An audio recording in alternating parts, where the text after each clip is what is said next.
Hey guys, तो चलिए देखते हैं एग्जामिनेशन ड्राइविंग लाइसेंस का किस तरह का एग्जाम्स आता है। उससे पहले बता दूं, यहाँ पर 20 क्वेश्चन पूछा जाता है, उसमें से आपको 12 क्वेश्चंस ठीक सही आंसर आपको यहाँ पर बताना है, अदरवाइज आप फेल हो जाओगे। मेरे चैनल को सब्सक्राइब करो, जिससे आपको रेगुलरली इस तरह का वीडियो मिलता रहेगा। एंड देखो किस तरह आप पास हो सकते हो, उसका भी ट्रिक्स मैं यहाँ पर आपको बताने वाला हूँ। तो एक क्वेश्चन के लिए 30 सेकंड मिलता है। तो हम चलते हैं, आप कैसे पास होगे मैं बताऊंगा। हर एक क्वेश्चन में आपको एक एक ट्रिक बताऊंगा कैसे आप जो ये एलएल एग्ज़ाम में पास कर सकते हो। तो चैनल को सब्सक्राइब करो। ओके, तो एग्ज़ाम स्टार्ट करते हैं। तो यहाँ पर देख रहे हो टाइम चल रहा है। यहाँ पर देखो, जो भी ठीक होगा यहाँ पर आपको पता चलेगा। When A motor vehicle is involved in an accident, जब मोटर व्हीकल कोई एक्सीडेंट के साथ मिला हुआ होता है तो ड्राइवर को क्या करना चाहिए। Shall report to the nearest police station with 24 hour, shall report to the nearest police station within 12 hour, with shall report nearest station within 48 hour. तो अगर एक्सीडेंट के साथ इन्होंने 24 घंटा के अंदर उसे करना चाहिए। ठीक आंसर। ओके, 24 घंटा के अंदर इसे रिपोर्ट करना चाहिए। तो अ, तो इसका मतलब, ये सिंबल का मतलब क्या है ना। एंट्री थ्रू राइट साइड, ना ओवरटेकिंग प्रोहिबिटेड, ओवरटेकिंग नहीं कर सकते हो। Yes, maximum permissible speed of a heavy motor on Ghat road, मतलब घाटी रोड में कितना स्पीड में चलाना चाहिए। आपको 35 किलोमीटर प्रति घंटे से चलाना चाहिए। Maximum permissible speed of N auto rickshaw near educational institute, तो एजुकेशनल इंस्टीट्यूट के पास कितना स्पीड में चलाना चाहिए ना। ये था 25। अगर गलत आंसर है मैं तो आपको लास्ट को बता ही दूंगा जो गलत आंसर होगा। तो 25, यस 25 किलोमीटर पर आवर कोई भी एजुकेशन इंस्टीट्यूट के पास से ऑटो रिक्शा वगैरह चलाना चाहिए। When the vehicle behind the begin to overtake our vehicle, we should not overtake any vehicle. When a vehicle behind has begun to overtake our vehicle, we can overtake another. We can overtake another vehicle blowing horn. We should not overtake any other vehicle. First वाला होगा। A place where parking is prohibited, कहाँ पर parking मना होता है। Footpath पर। Next, any how, भाई 6 हो गया और 6 को एनी हाउ हमें करना है। Y intersection left, Y intersection right, side road right, Y intersection right. Next, the signal represent, अगर इस तरह से जा रहा है, बाहर हाथ निकाला है। Intent to grow, intent to go straight, intent to stop the vehicle, intent to turn right. तो फोर व्हीलर वालों, तुम्हारे लिए ये क्वेश्चन है। Intent to turn right, I think intents to turn right गलत था। देखते हैं, लास्ट में आपको आंसर बता दूंगा उसका। Blinking red traffic light means, तो कई बार आप देखो लाल बत्ती रास्ते वगैरह में कहीं पर भी होता है, जलता है बंद होता है, जलता है बंद होता है, जलता है बंद होता है। तो उसका मतलब क्या है। Stop the vehicle till green it's, stop the vehicle and proceed if safe, reduce speed and proceed. आपको थोड़ा धीरे चलाना चाहिए, गलत था। देखते हैं, लास्ट में आंसर डिस्कस करते हैं उसका। While you are driving with the headlight in a high beam during night, a vehicle approaches from opposite. You will put the headlight in dim bright and several times dim the headlight till the vehicle passes. Proceed keeping to the left. तो हमें अगर सामने से कोई गाड़ी आ रहा है तो हेडलाइट नीचे करके चलाना चाहिए।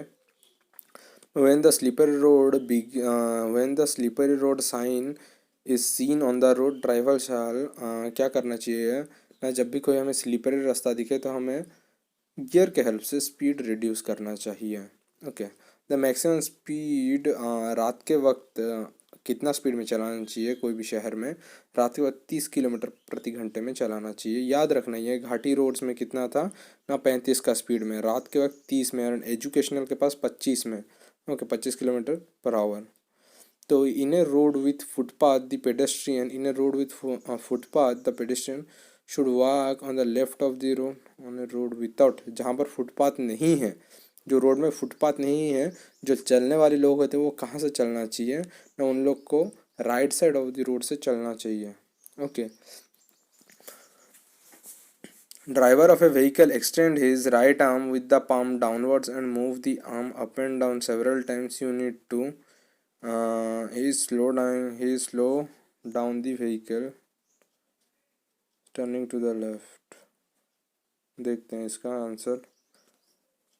Over speeding is an offence leading to suspension और cancellation of driving licence. Over speeding करने से is an offence leading to punishment by fine. गलत आंसर। देखते हैं, लास्ट में डिस्कस करते हैं उसका answer. 4T axle weight limit. 4T means ये क्या है? Side on load speed limit axle weight limit 4T। तो ये वाला क्या है? कंपलसरी, ये आपको सीधा जाना है प्लस राइट लेना है। तो ये वाला जहाँ पर भी आप देखोगे ब्लू कलर का वाइट रहेगा, तो इसके साथ एक वर्ड जुड़ा रहता है, वो है कंपलसरी। ओके, तो जहाँ पर भी ये ब्लू कलर देखोगे या वाइट कलर का एरो रहेगा, उसके साथ अगर कंपलसरी अगर कहीं पर भी देखे, compulsory go ahead and turn to right, click कर देना वहाँ पर। ठीक हो गया। 18 और 2 क्वेश्चन है, बस हम लोग पास हो चुके हैं। 12 हमारा 20 से 12 लाना था, हम 14 लाए हैं। Red traffic light indicates stop the vehicle. 15 हो गया। Separation of lens overtaking is prohibited in both direction होगा ये वाला। तो हो गया 16। ये लास्ट क्वेश्चन है जहाँ पर हम लोग पास हो चुके हैं। 20 से हम लोग 16 लाए हैं। Testing message from the mobile phone is permitted. भाई कहीं पर भी हम गाड़ी चलाते वक्त तो बात नहीं कर सकते हैं, तो कहीं पर भी मोबाइल फ़ोन का जिक्र किया जा रहा है ऐसे कुछ भी, नॉन ऑफ द अबव, मतलब जो आउट ऑफ इस तरह का कुछ ऑप्शन में ही नहीं रहेगा, उस तरह का कुछ सिलेक्ट करना हर वक्त, नॉन ऑफ द अबव होगा ये। तो हम लोग का जो गलत हुआ था, ये साइन रिप्रेजेंट क्या करता है? Intents to stop the vehicle, आपको गाड़ी रोकने के लिए बोला जाता है। ब्लिंकिंग रेड लाइट ट्रैफिक में इसका मतलब क्या है? Stop the vehicle and proceed से, गाड़ी रोको एंड जब ये सेफ दिखे तब आराम से प्रोसीड करो। तो हम लोग कहते हैं स्पीड कम करके चलना चाहिए जब ब्लिंकिंग रेड लाइट होता है। कहीं पर कुछ एरिया में भी आप देख रहे होगे खाली फोकट का इस तरह का लाइट ब्लिंक होता रहता है, तो वो जगह का मतलब क्या है ना, गाड़ी आपको रोकना चाहिए, तभी आपको जाना चाहिए जब रास्ता आपको सेफ दिखे। ओके, तो स्टॉप द व्हीकल याद रखना, ब्लिंकिंग तो स्टॉप करेंगे व्हीकल को, जब सेफ्टी हो तब देखेंगे। एंड ओवर स्पीडिंग, हम लोग ओवर स्पीडिंग करने से क्या होता है, हम लोग इसे किए थे कि पनिशमेंट फाइन सिर्फ भरना होता है, तो ओवर स्पीडिंग में सिर्फ फाइन ही नहीं भरना होता है, offence leading suspension cancellation of driving licence, आपका ड्राइविंग लाइसेंस भी कट सकता है इसमें। एंड 4T वाला जो दिखाया था एक्सेल वेट लिमिट, एंड बाकी सब हम लोग का ठीक है, क्योंकि मैं 17 ठीक किया हूँ, 3 गलत किया था। तो इस तरह का कुछ क्वेश्चंस आते हैं जो कि आपको पढ़ना है, ध्यान में रखना है। ओके, सिर्फ सिंबल्स वगैरह नहीं आता है, एंड जिस तरह का सिंबल आता है उस तरह का मतलब सिंपल सा इस तरह का सिंबल नहीं आता है। ओके, सो चैनल को सब्सक्राइब करो, जिससे आपको इस तरह का वीडियोस क्वेश्चन आंसर आपको मिलता रहेगा।